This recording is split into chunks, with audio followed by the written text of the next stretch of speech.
to episode 112 of Late Night Linux, recorded on the 15th of February 2021. I'm Joe, and with me are Phelim. Howdy. Graham. Hello. And Will. I am here. You are here.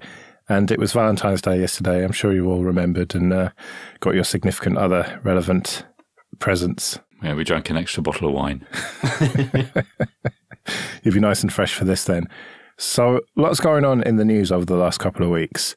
A couple of controversies, shall we say, storms in teacups, maybe. The first one is about the Raspberry Pi, and this is the secret Microsoft repo that was secretly installed, on all Raspberry Pis running Raspberry Pi OS. So this came down as an update, and it added the repo for VS Code to all Pis, including headless ones. And it means an added repo and the GPG key. And that pissed a lot of people off, as you can imagine. So the reason that this got added, and in my opinion, it's a good reason, is that it will allow you to install VS Code very easily, which then will allow you to add things like Platform I/O and start building and compiling code and pushing code onto their new microcontroller. And so that kind of makes a lot of sense. But I think this is an example of what happens when your device that was originally, well, I think it's fair to say, originally aimed at the education market, has now become a plaything of the Linux community. And I think that this reaction was inevitable when you think about the things that maybe Canonical have done in the past in a similar vein, have always ended pretty badly. And this went the same way. I think the intention was there, the right intentions were there, but it just wasn't communicated properly. I've altered the deal. Pray I don't alter it again. Yeah, Phelim, you were very pissed off about this. I was, but you see, I did warn you. Waiting a week, I don't care as much and have just decided to use SaltStack to obliterate that key out of the GPG keyring and remove the repository file. The weird thing was, you guys came and said, oh, I can't believe it's on there. And I didn't know what you were talking about because I checked my Pis and literally because I don't get updates every day, I didn't see it. So it came in afterwards and it was a post-install script as part of the Raspberry Pi sysmods package that had it. So, I mean, I have a bit of a problem with the way they did it. Like, I can understand that they want to use VS Code and it works great with the new Pi that's coming out, but why not have a stub or meta package in the main repo that is VS Code? And then that installs the repo and the package, and then you have it. And then, much like if you use something like TeamViewer or something like that, they have a package that you install, which then adds the repo, and then from then on, you've got their repo updates coming in the way you'd expect to. But to just kind of foist it onto somebody and, if you were to take this to the extreme, where do I file my GDPR request for Microsoft to delete my IP address? If one was to be picky, which I am not, for the record, Alan Pope.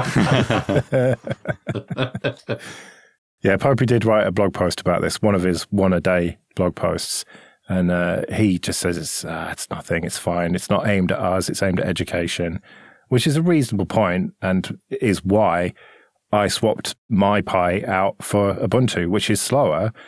I notice it's slower. When you're SSH'd in, there's a lot of latency and stuff there, but, that's the choice that you get with the Pi.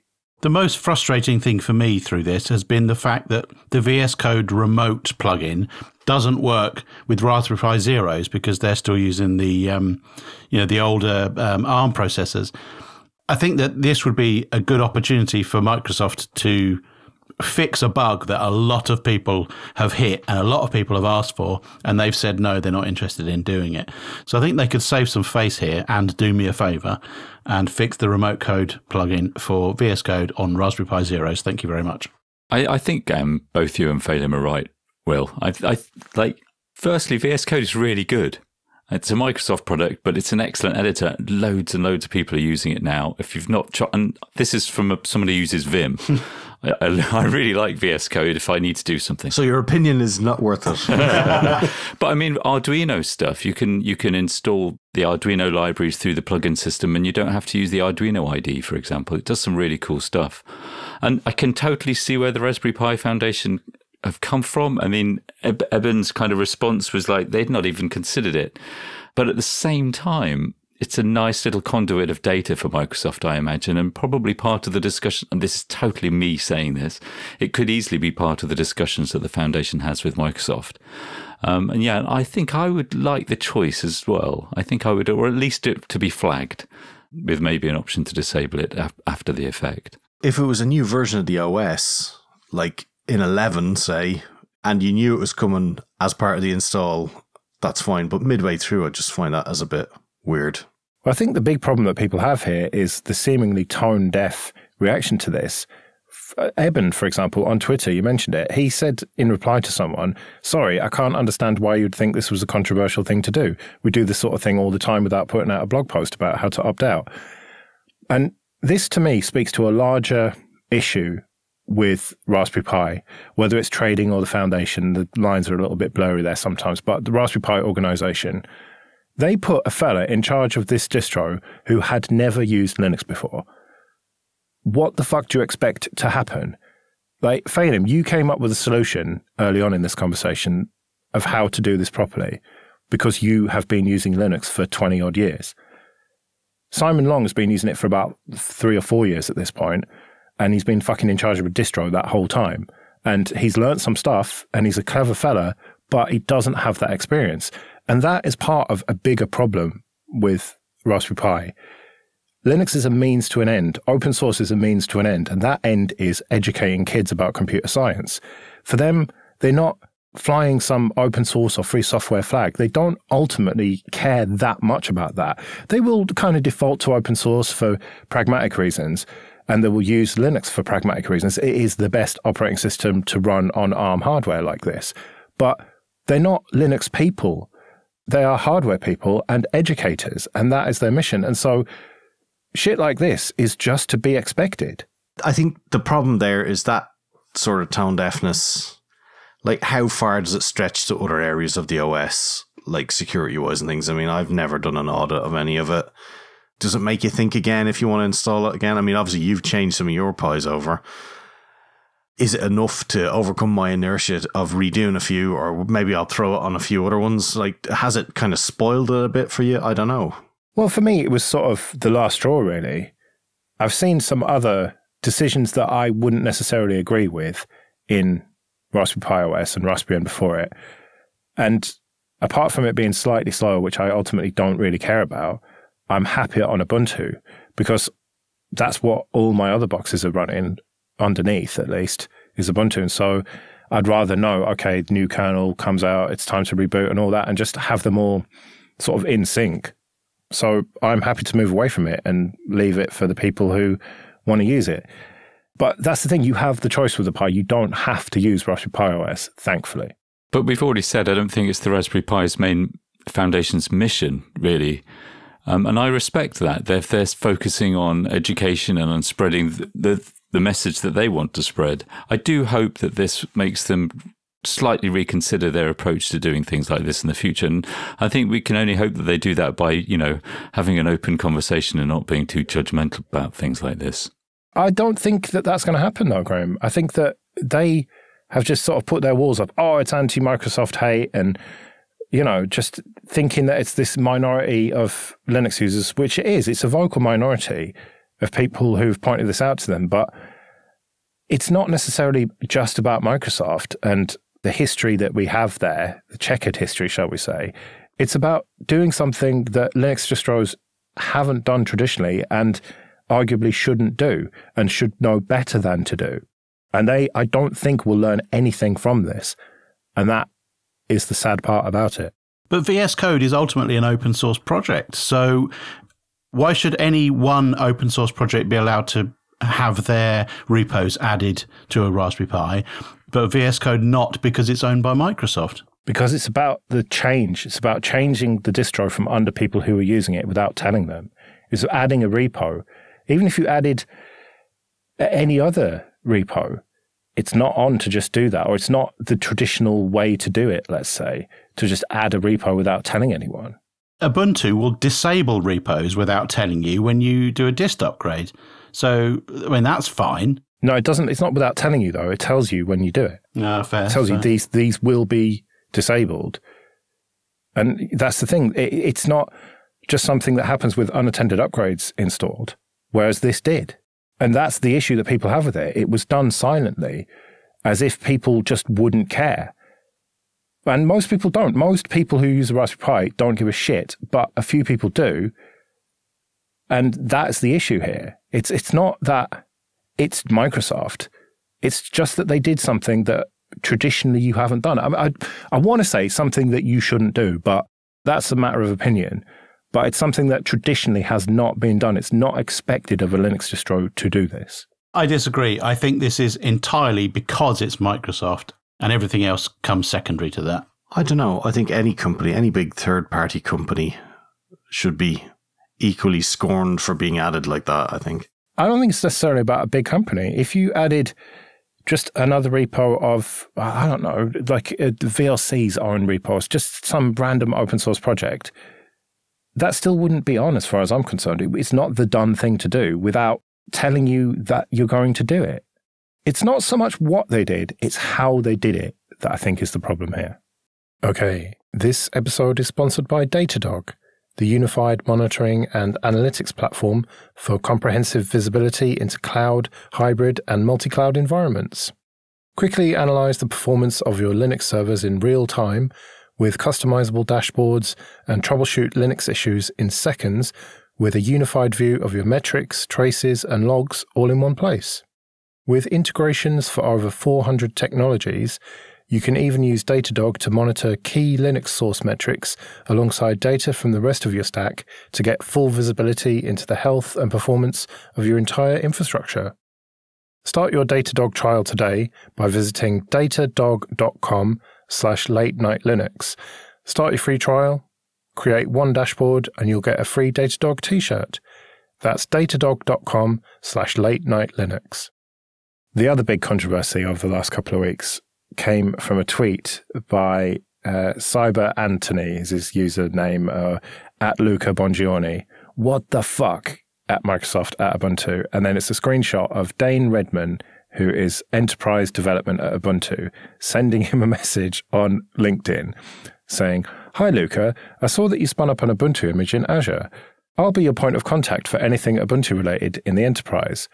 Was there a project you are currently looking into Ubuntu for? Best, Dane." And he looks like quite a fresh-faced young chap in a suit in his photo. And this has understandably caused quite the kerfuffle. Azure Clippy. Yeah. He goes on to say, 3 hours ago, I spun up an Ubuntu 1804 image on Azure with a corporate subscription. Now I get spammed over a non-corporate channel by Ubuntu. What the fuck is happening here? Why Microsoft forwarded to Ubuntu that I spun a new VM? So it's not even via Azure or whatever. It turns out that Azure's terms of service say that they can and will share details with their partners who have images on their cloud infrastructure. It's not a good look for either of them, is it, really, for Azure or Ubuntu? Canonical came out and said, well, he's new, but ultimately we didn't do anything wrong. No, your beef is with your hosting provider there. You've signed up to your Azure cloud. That's what you get. I think this is really poor taste. When I worked at Canonical, one of the mantras was to try and do things in a considered and intelligent way and think about the way that things are done and make sure that they're done in a classy manner. And this is just the opposite of that. It just seems very blunt and a little bit creepy about how a Microsoft-owned service in LinkedIn is able to be quite easily tied to the email address. Well, I suppose it is easy to tie email addresses together, but you know what I mean? It's a little bit worrying how easy it is to go from one service to the other, seemingly unconnected. I'll spin up a machine in Azure should not mean that I get an email in LinkedIn. In this case, I think an email to an actual email to his email address would have been understandable. A message on LinkedIn just seems weird, and I don't like it at all. Maybe what Canonical should do is change the message of the day on their little image. So a quick mention for this. Martin Wimpress, friend of the show, he has left Canonical, so he's no longer the Ubuntu desktop lead. So now, Will, you're no longer the last one. Now you're two leads ago for that job. Yeah. And Martin wasn't just the desktop lead. He was leading the Snapcraft effort. He was leading a lot of the community work along with Popey. Yeah, he had many hats. I think he probably had about 4 jobs at Canonical at any one time. And if there was ever anybody who was the right person to be the manager of the desktop team, it was Martin. And it's a real shame. And Canonical and Ubuntu are going to be worse off without him there. It's very sad. But the benefit is that he'll still be working on Mate, and he'll still be involved very heavily in the Mate community. So all is not lost. But it's a shame for my friends in the desktop team who will no doubt miss him very much. Yeah, Ubuntu Mate, of course, will continue with him at the helm. He might even have more time for that now because he was very stretched, wasn't he? I think he was doing robotics and all sorts of stuff over at Canonical. But now he's joined Slim.ai, which, I mean, I tried to understand what they do. It seems to be something to do with making containers more efficient. I don't know, whatever. And they've got quite a lot of VC money. So all I can say is good on him. They obviously made him a decent offer. And, you know, it sounds like he'll probably have more time for doing community stuff as well, because I think he's going to have just one role over there rather than the 4 or 5 that he did with Canonical. So good on him. And yeah, it's a shame, but I'm sure that it's not just about the leader, is it? It is about the team. And when you left, Will, you knew you were leaving a good team behind, and you knew that Martin would step up and do a good job of managing them. And it is ultimately them that do the work. He just was coordinating it all. And as long as you get someone who's good at management to do that job, as long as you've got that decent team still in place, I'm not worried about the future of the Ubuntu desktop somehow. LibreOffice 7.1 has been released, and this is the first time they're using this Community Edition moniker for it. Ultimately, there is no difference here. It's just a name, as Mike Saunders said. But this is an attempt by the Document Foundation to get companies who are using LibreOffice to go for paid, supported methods of obtaining it rather than just downloading what is now Community Edition. This caused quite a lot of kerfuffle when it was first discussed for the 7.0 release, but this time around it seems to have caused less trouble because people have got used to the idea now, I think. Yeah, I mean, Mike says it's just a name change. Like whether the enterprise term is helping them to market it better in companies and it doesn't actually change, then I don't really care. Like, at least it's not light or, you know, one of those types of names. And some of the stuff that they put into this version looks really quite cool, especially some of the syntax diagram stuff that they did and the style inspector. For a person like me who absolutely can't stand using a spreadsheet or using a word processor, you know, tools like that help you out. It's nice. So when I do actually go to use them, and the video that I watched to walk through all of them looks good. So yeah, hopefully it's a good release and hopefully it still keeps going. I don't know. I wouldn't trust Mike. Don't trust anyone who jumped ship before Brexit, eh?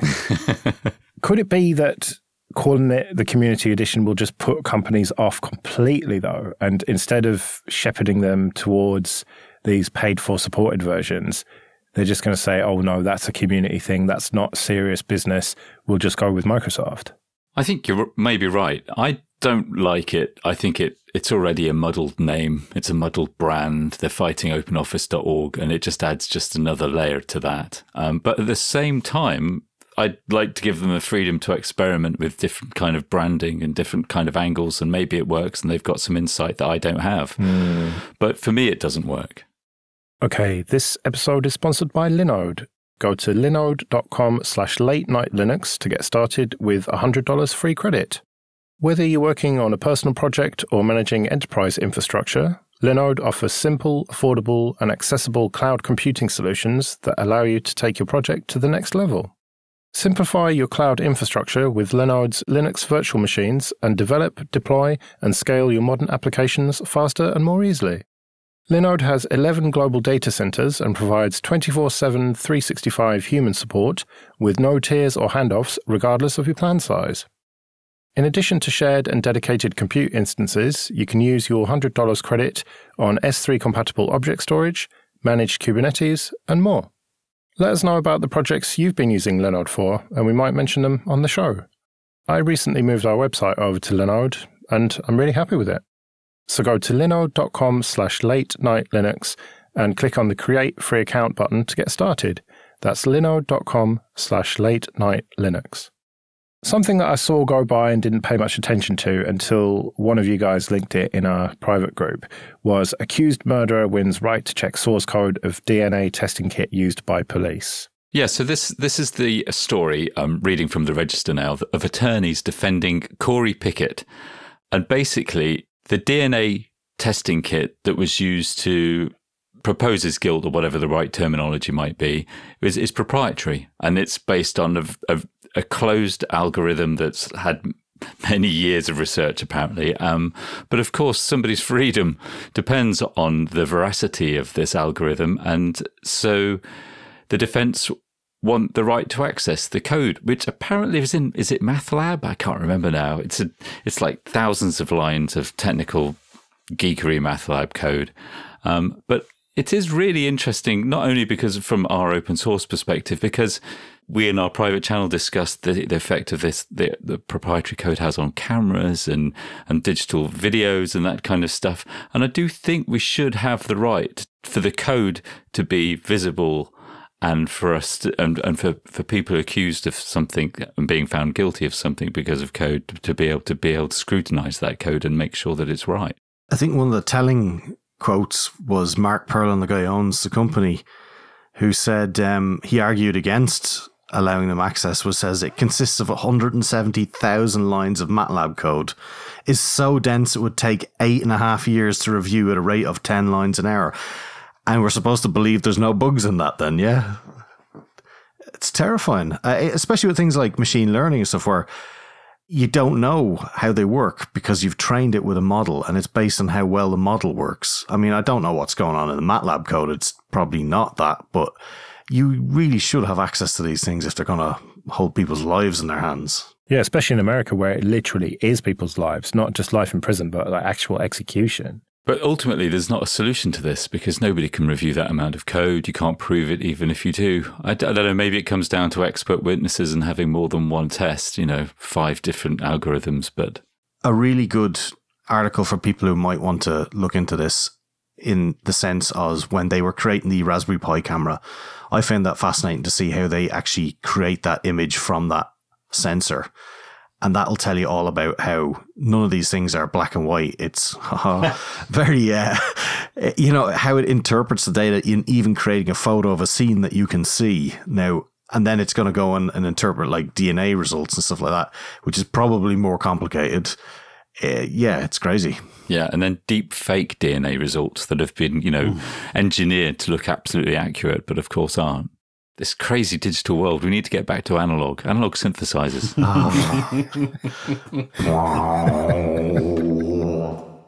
Quick mention for NewPipe 0.20.10, which has been released. NewPipe, if you don't know, is the way to watch YouTube videos on Android. It's what I use every day, and I love it. And they've added sepia search for PeerTube. I don't really use PeerTube with it. I just use YouTube. It does a lot more than YouTube. Obviously, you can do SoundCloud and a bunch of other services. But the big improvement here is chapters for YouTube, finally. Chapters have been around for quite a while now. You just put it in the description and get timestamps. People have asked us to do it for this show, but I'm too lazy, so fuck you.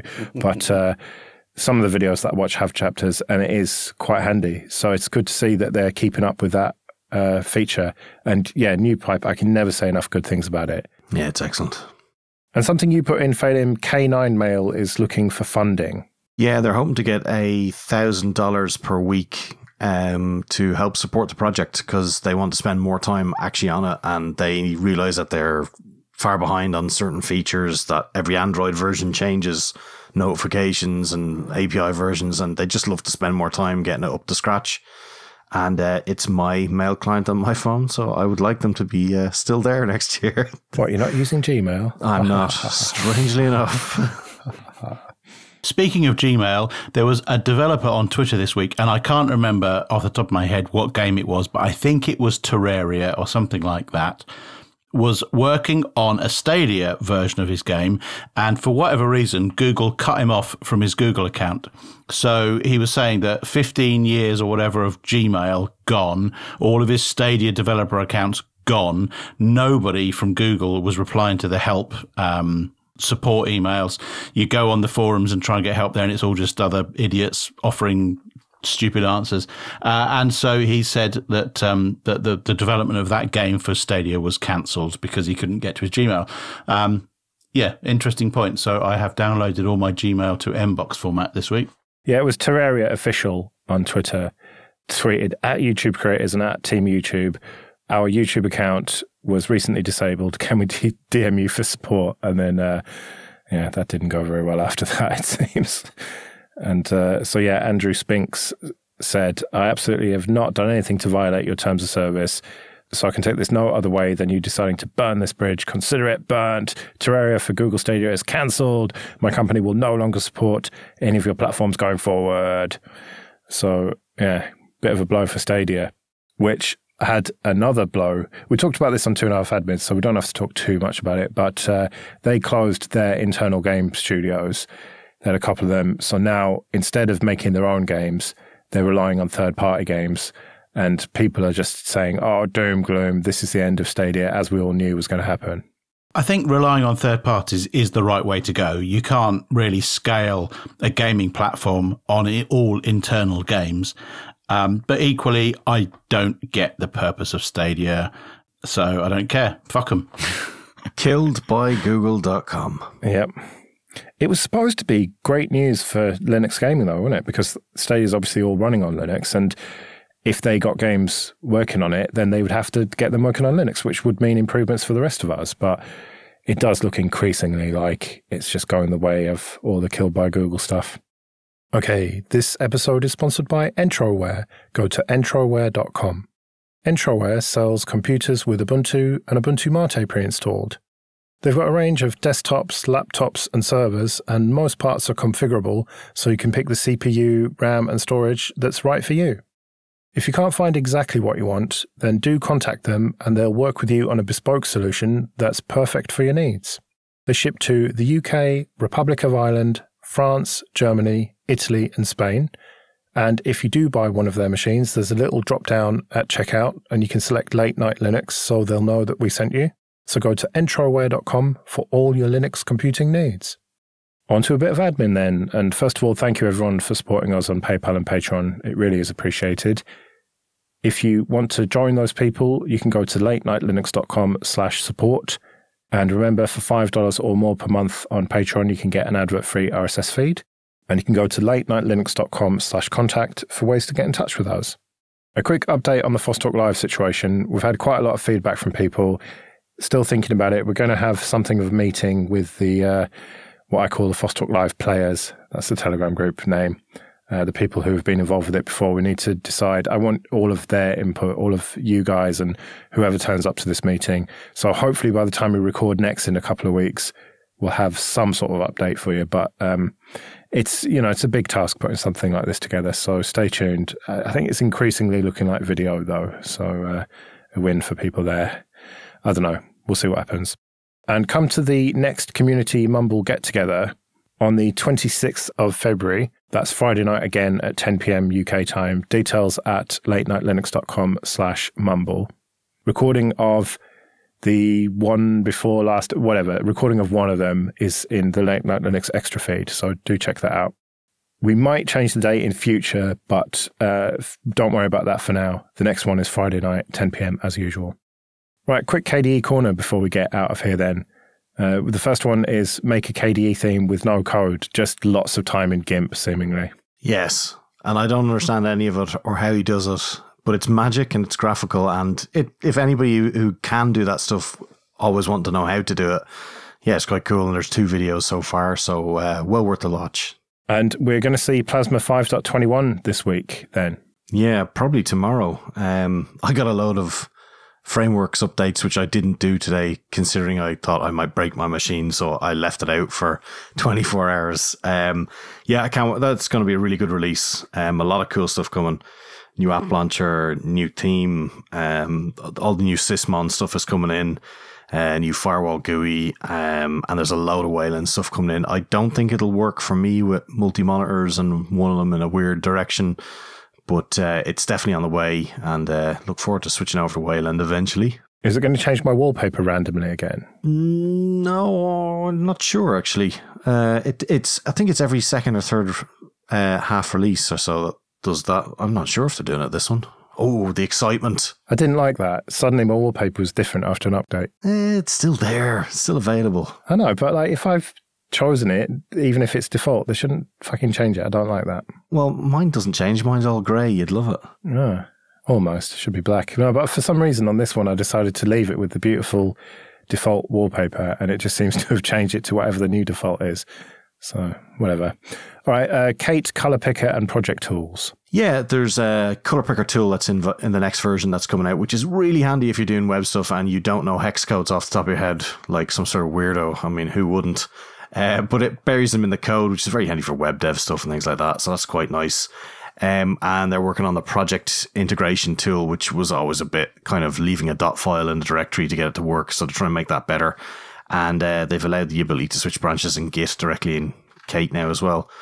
And they're trying to help with the language server project as well, and a new website. And what's this checksums are important? I thought this was interesting in light of the things like the SolarWinds and all that one of the developers of K My Money noticed a slight checksum change in his code, and he walks through how he found what the difference was. It was all down to Tickle, the programming library that allows you to kind of script within applications. And he noticed that it was actually a comment field had changed. He doesn't know what the comment change is, but it was all the way down to one zip file. But I just thought if only other projects maybe did this, or large projects rather, we wouldn't have a massive hack about the place in supply chains. Fair enough. Right, well, we'd better get out of here then. We'll be back next week when we'll be covering your feedback and some other stuff. But until then, I've been Joe. I've been Phenom. I've been Graham. And I've been Will. See you later.